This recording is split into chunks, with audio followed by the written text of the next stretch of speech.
Tad sveiki veči, jūs fizioterapeits ir atpakaļ, šeit ir maz pamācību, šeit jau tā kā mūzika bija klusā, šeit jau tā kā atsevišķi spēlētājiem vienam, attiecīgi Entry Fragerim, cik es sapratu, šobrīd ir Rubijs, viņš izpild Entry Frager lomu, tā vismaz man menedžers Edijs rakstīja, ka mums ir maz tā kā izmaiņas komandā, ok, to jūs paši teikat galā, bet tā tad Entry Fragers, skaties, paņem pelīti.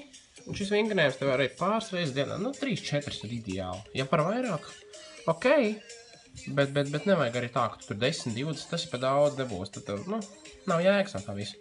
Vajag arī atpūsties, piemēram, padomāt presīt taisīs, 8 stundas no vietas, un tev viņu uzsprāks, vajag arī atpūsties. Saprotu, vienu dienu uztais presīt, vienu dienu nē, vienu uztais, vienu nē. Ok, bišķi novirzījos, tāda tālāk. Paņemam peli, man tā ir Zoe attiecīgi, ļoti ērta, patīk, tas ir Klau Grips. Redziet, šitā, ir tieksta ar palmiņu, par pirkstiņiem. Šitā ir, es šitā attiecīgi, labi, tas ir vienalga. Tu esi Entrijs. Basically, ko tas nozīmē? Tu skaties visur. Tas ir tā, tev vajag šādi, kā kustību atkārtot pāris reizes dienā. Augšā, drops, pa kreisi, mugura, Edi! Redz, tas bija tāds īss. Tā kā piemēriņš, jā, pacenties vecīt.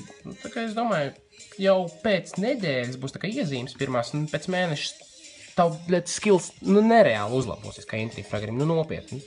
Davai vecais, tad pampīgi patrenējies, jā, un tad jau vēlāk menedžeris tā kā pavēros tevi, treneris.